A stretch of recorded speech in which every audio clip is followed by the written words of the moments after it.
La la la la la la la la la la na na na la la la la la la la la akana Yesu kavutse kavutse. Aha turi mu rugo kwa Pasteur Niyonzima Jerome, turi mu ndwi y'ubushikiro bwa Noel.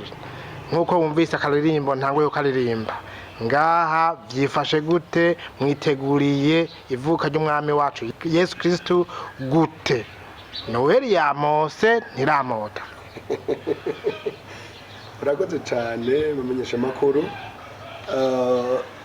Aha muri uru rugo turashima Imana kandi turakomeye, tumeze neza twese. Imana turabona ko ibandanya kutugirira neza, kuturinda, kutuzigama no kutwitaho ibihe byose. Kubw'ivyo numva twabanza kuyiha icubahiro, tuvuga tuti Imana yacu nihabwe icubahiro ibihe byose. Hanyuma ikambanze nidondore. Nitwa Pasteur Niyonzima Jerome, nkaba ndi umwungere mu ishengero rya Israel Church Burundi.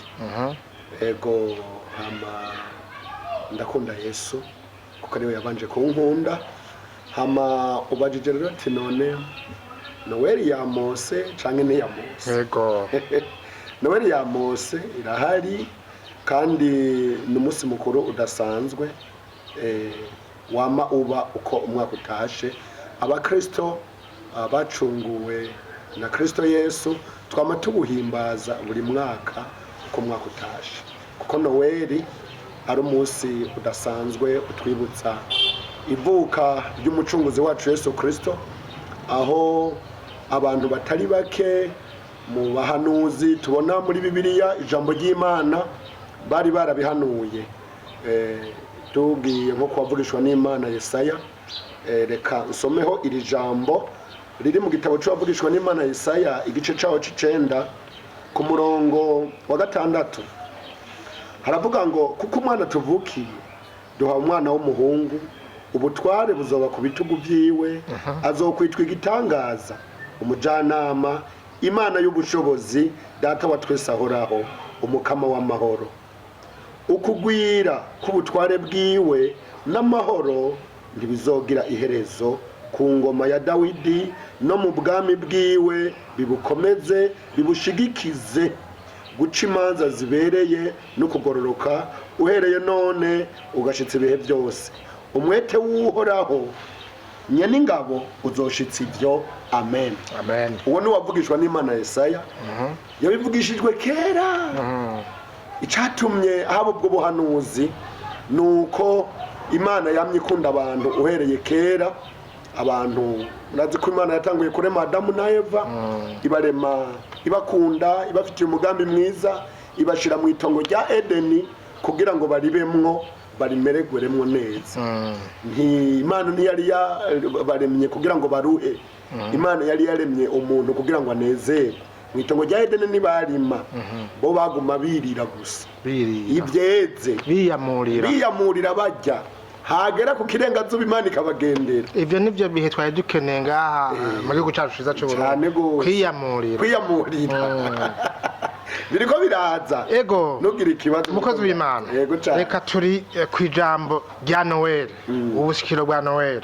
Aho hambere kera Noel, bavuze Noel, abantu twakuriye ruguru, abana twaza tubona ibimenyetso bigaragaza ko Noel igiribe. Twarabona abavyeyi batangurira impuzu abana, twarabona ivyimburwa, ibigori vyeze. Ivyo nibimenyetso nk'abana turi ruguru byagaragaza ko ubushikiro bwa Noel bwashitse. None ubuhoho ivyo bigaragaza nibiki, tutinjiye cyane mu buryo bw'inkemu nk'abakozi b'Imana. Urakoze cyane. Ibi bigaragaza birahari kuko nkuko nabikubwiye, iki gikorwa ni gikorwa Imana ubwayo yiyumviriye kandi iragitanguza. Ari nayo mpamvu ibi bihe, aya matariki abantu bose barayazi. Ni kuvuga ngo usanga rero muri ibi bihe abantu bariko baritegura mu buryo bumwe canke ubundi. Nkuko bariko rabivuga, arabashoboye guhezagirwa bakaronka uburyo bakagurira duhuza abana. Benshi bakunda kuvuga ngo ni umunsi mukuru w'abana, ariko ni umunsi mukuru w'abakristo, kuko umunsi w'ivuka ry'umucunguzi wacu Yesu Kristo ni ukuvuga ngo ni nka anniversaire tuba turiko turahimbaza. Rero abantu baritegura, abarashoboye kuronka uburyo bakagurira impuzu ababo mu miryango serugo canke inarugo, ari wese ashoboye kuronka ubwo buryo, bagashira hamwe hama bakarondera ibifungurwa bazofungurira hamwe kuri uwo munsi. Ukuvuga ngo rero ibi bigaragaza n'amatariki tuba tugezeko, kandi n'abantu usanga bakeye banezerewe uwo munsi, kuko ari umunsi mwiza wa anniversaire y'umucunguzi wacu Yesu Kristo. Ego cyane abantu rero muri bihe bariko baritegura, uvuze ngo ruguru baravyitegurira, ariko nino mu gisagara natwe turavyitegurira. Igihugu cyose usanga citegura ivyo bihe bidasanzwe, mbere no ku nzego z'igihugu usanga bavyiteguriye. Ari nayo mpamvu usanga haba ibikorane bidasanzwe. No mu mashengero usanga bavyiteguriye, bamwe baragira amaveye, usanga barateguye amaveye bazorora barahimbaza Imana, batazira Imana. Abandi ugasanga barateguye ibikorwa bidasanzwe by'abana, aho ngo Pere Noel, ugasanga nyene abantu babiteguye mu buryo bumwe canke ubundi. Ivyo byose birabigaragaza. Nko mu mashuri abaheruka abana bakiri bato usanga babiteguye, barondeye n'udukofero tugaragaza uwo munsi mukuru udasanzwe, kuko nyene dusanzwe. Ego cyane. None twavuga tuti mu kwitegurira noheri koba ari ukurya n'ukunywa no kugurira abana impuzu, mbega nta bundi buryo mushobora kutubwira neza ukwitegurira iryo vuka ry'umwami wacu Yesu Kristo? Twovyitegurira gute? Urakoze cyane. Kuvyitegurira ubwo n'uburyo bumwe mu buryo bugaragara abantu bashobora kuvyiteguriramwo, nk'uko nariko ndabivuga, bagasoma, bakarondera ibifungurwa, bagasangira n'umuryango, mbere si n'umuryango gusa, bagatumira n'ababanyi. Hariho abo usanga banavyagura mu kubikora, ugasanga bagiye kugarukira kuri babandi usanga bafise amikoro make, arabari mu bitaro, arabari abapfungiwe mu busho butandukanye, cyangwa se abegeranirijwe ahantu kanaka, ari nk'abana bari mu marerero y'imfuvyi, ugasanga hariho abantu bateguye ibyo bikorwa. Hanyuma rero hejuru y'ibyo, ubundi buryo bwo kuvyitegurira ni uburyo bwo gutegura imitima yacu mu buryo bw'impwemu, kugira ngo umucunguzi wacu aronke ikibanza muri twebwe. Biragaragara ko muri kiriya gihe aho yavukiye mu bwato bw'inka, niko Bibiliya itubwira. Ni ukuvuga ngo ico gihe bari bavuye kwiyandikisha, hanyuma bariko barataha, umucunguzi wacu Yesu aravuka. Kubera ngo ata bibanza byari bihari, ibibanza byose byari byuzuye, Yesu Kristo avukira mu ruhongore rw'ubwato bw'inka, aho bagaburirira inka. Ariko muri iki gihe cacu ntitugomba ko avukira mu ruhongore rw'inka, ariko ni byiza ko twugurura imitima yacu tukamuha ikibanza, akavukira mu mitima yacu, akatuganza. Uyu munsi se yavuka, ariko iyo tumuhaye ikibanza arinjira muri twebwe akatuganza. Kandi uwo ni wo munezero wiwe gihe tuba turiko turahimbaza anniversaire, twugurura imitima yacu. Mu kugurura imitima yacu ni uguhinduka, tugaheba ibyaha, tukaba abantu beza, tugakunda Imana tukayikorera, tugakunda igihugu tukagikorera, tugakunda imiryango tukayikorera. Aho tuba tumuhaye ikibanza ciza avukiramwo mu mitima yacu. Nubwo buryo bundi dushobora kuvuga ko twokwiteguriramo Noel cyane cyane mu mitima yacu. Imana ipereza. Ego mwavuze ko ivuka ry'umwami wacu Yesu Kristo, bandi Yesu Kristo bivanye n'umwe wese ukwemera kwiwe, yahisemo kuvukira ahantu hasuzuguritse mu bwato bw'inka, ahantu mw'iraro ry'inka. Yari umwami cyane go, yari guhitamo kuvukira ahakomeye. Urabona ko ababyeyi ubu hari abazazakira za hehe ahatandukanye. Yego cyane. None mwatubwira icyo kimenyetso yashatse kwerekana kugira tugitahure? Urakoze cyane, Imana iguhezagire. Icatubye aca mu ubwo buryo nk'uko ubivuze, ubundi Yesu yamyeho ijambo ry'Imana mu butumwa bwiza bwa Yohana riratubwira ko jambo yariho kandi yahoranye n'Imana, nawe ubwiwe yari Imana, kandi ibyaremwe byose byaremwe nawe. Yari asanzwe afise icubahiro, ariko icyo cubahiro yemera kucambura, araca bugufi, aca mu nda y'inkumi yitwa Mariya kugira ngo ashobore kuvuka. Ico kitubwira iki? Ico kitubwira ko ubuzima dukwiye kubamwo, dukwiye kuba abantu biga guca bugufi cyane.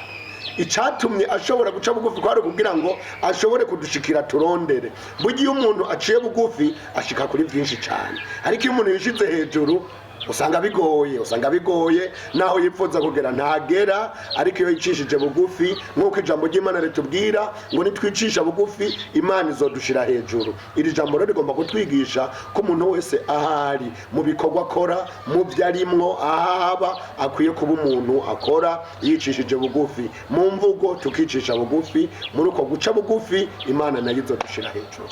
Ni ikimenyetso cyo guca bugufi. Nakahe kajambo woshikiriza ku bashoboye ko mu myaka yaheze cyangwa umwaka uheze Noheli yoba yashitse bari muri utuna turiya kumbure twabagoye, ubuhoho wobifuriziye ki kamukozi w'Imana? Imbere y'ibyo reka mbanze nongere mpamagarire abakristo n'abandi bose ari bariko baradukurikirana bari kure gukunda no kumva ko iki gikorwa ko umunsi mukuru tugiye kwinjiramwo ari umunsi mukuru wacu uturaba twese. Ari nayo mpamvu mpamagarira abarundikazi abari hafi n'abari kure kwitegurira umunsi mukuru. Ni umunsi mukuru udasanzwe cyane cyane ku ishengero. Novuga ko ahubwo umwaka mushasha ku ishengero utangura igihe Noheli iba irangiye. Ni kuvuga ngo uwundi mwaka mushasha tukawushikamo igihe Noheli iyindi tuyishitseko. Rero uwo mwaka nagira mpamagarire abarundi abari hafi n'abari kure, nk'uko Noheli ari umunsi mukuru bazoba Imana izoba yagiriye ubuntu bakaronka utwo bashobora gusangira n'umuryango, kandi Imana ikabagira neza ikanabarengereza ko baze bibuke gutumira abagenzi babo. Noheli nk'uko ari umunsi mukuru nuwo kurya umuntu yuguruye miryango agasangira n'abandi, agatumira abagenzi, agatumira inshuti, bagasangira Noheli, bakavuga bati nakira Noheli nziza. Umuntu wese akumva ko aryoherewe, n'ababandi ataco baronse bagashobora nabo gushikirwa muri ubwo buryo. Hama ikindi nagomba kuvuga no gutumirira abakristo yuko uwo munsi bo uhimbaza mu gukoranira hamwe, mu gukora ibyiza, bakaja mu ishengero bagahimbaza, bagatazira Imana, bagashima Kristo Yesu kuko yataza sinzi yo tuba turi n'ukuri. Mbere sisi nibaza ko ikina ariho, ariko Imana ishimwe ko Yesu yaje. Ni byiza rero ko tukoranira hamwe tugashima, tugaserebura uwo munsi mukuru, tukamushima, tukamuhimbaza, tukamutazira mu makoraniro y'abera. Hanyuma ibyo birangiye tukabana mu mahoro, tugakundana, tukagira ubumwe, kandi ubumwe budasanzwe. Ibyo nibyo bizomuhimbara, nibyo bizoshitsa igikorwa yaje gukora ngaha mu isi mu kuza kutwitangira kugira ngo ducungure. Mbega ko batashobora kuronka ico bashobora gufungurira imiryango yabo canke ngo bahamagara abagenzi basangire, bobo hamwe n'abashobora kuronka ku kijanye n'iyi minsi mukuru, aho usanga bamwe n'abandi basesaguye ukwezi kwa mbere kugashika ata kintu bagifise, bobo wobabwira kahe kajambo? Umunsi mukuru wa Noheli hanini nabivuze ko ari wo guhimbaza Imana no gutazira Imana, no gushimira Yesu ko yaje nk'umwami n'umukiza kugira ngo aducungure. Si akatabonetse rero, si ibintu byo kuvuga ngo abantu binige ngo igitenge kitabonetse, ngo impuzu zitabonetse, ngo ibintu biriya bitabonetse, ngo ntituryama, ntibigenda neza. Oya, namba na gatoya. Nk'uko twabivuze, ni umunsi wo gushima Imana kuri anniversaire y'umwami wacu Yesu Kristo. Ibyo bitabonetse, abantu barashobora kuja hamwe bagafatana amaboko ari umuryango, bakaja mu nzu kuwo munsi wa Noheli, bitakunze ko bakoranira hamwe n'abandi, bakaja mu nzu bakafata umwanya mwiza wo gushima Imana, bagasenga, bakaririmba, bagahimbaza Imana. Ibyo nabyo baba bahimbaje uwo munsi mukuru. Ari byabonetse rero bakabisangirira hamwe, byabonetse bakaja hamwe bakabisangira, byabonetse ibyo ari byo byose. Hama rero ntibisigura ngo ni umunsi cyangwa n'ibihe byo gusesagura, n'ibihe byo kugira ibintu biriya, oya namba na gatoya. Ni ibihe ahanini byo gushima Imana. Ni nayo mpamvu usanga mw'ibyo bihe no ku rwego rw'igihugu haba haratunganijwe amasengesho y'amaba muri iyo minsi ya Noheli, atumwe ko na nyine icubahiro umukuru w'igihugu cacu c'u Burundi General Major Evariste Ndayishimiye n'umuryango wiwe, mbere n'abarundi bose na leta yose, kugira ngo kabe akaryo keza ko kuja hamwe tugashimira Imana, cane cane no kurimbura mbega twigenjeje gute, mbega twitwaye gute imbere y'uwo mucunguzi yaje mw'isi aje kuducungura. Ibyo bikaba ibihe byiza rero by'indimburo n'indinganizo nshasha ingene abantu bohindura bagahinduka mu mitima yabo kugira ngo bamunezereze. Murakoze cyane. Hamanagira mfate aka kanya mbonereho akaryo keza ko kwifuriza Noheli nziza imiryango yose iri muri kino gihugu cacu ciza c'u Burundi. Mbonereho akaryo ko kwifuriza Noheli nziza abarundi n'abarundi kazi bari mu isi yose mu bihugu bitandukanye, ndababwira ngo Noheli nziza, umunsi mukuru mwiza w'ivuka ry'umucunguzi wacu Yesu Kristo. Mboneraho kandi n'akaryo ko kwifuriza Noheli nziza umuryango wa nyine icubahiro umukuru w'igihugu cacu ciza c'u Burundi General Major Evariste Ndayishimiye, tubabwira ngo Noheli nziza, ibihe byiza hamwe n'Imana, tuzobandanya dutera imbere. Kandi mbonereho akanya karyo keza ko kwifuriza Noheli nziza umuryango wanje w'amaraso, ndababwira ngo Noheli nziza, mugira ibihe byiza. Kandi mboneraho akaryo ko kwifuriza Noheli nziza ishengero muri rusangi, ndababwira ngo Noheli nziza, umunsi mukuru mwiza, muzohimbagwe, muzomererwe neza, kandi muzoshike ku byo Imana yifuza ko mushikako. Duhimana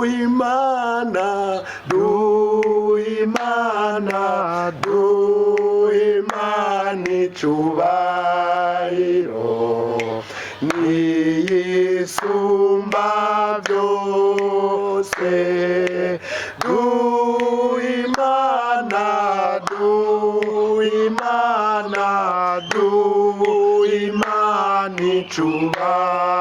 icubahiro, amahoro abe mw'isi. Imana ibahezagire cyane. Amen, amen.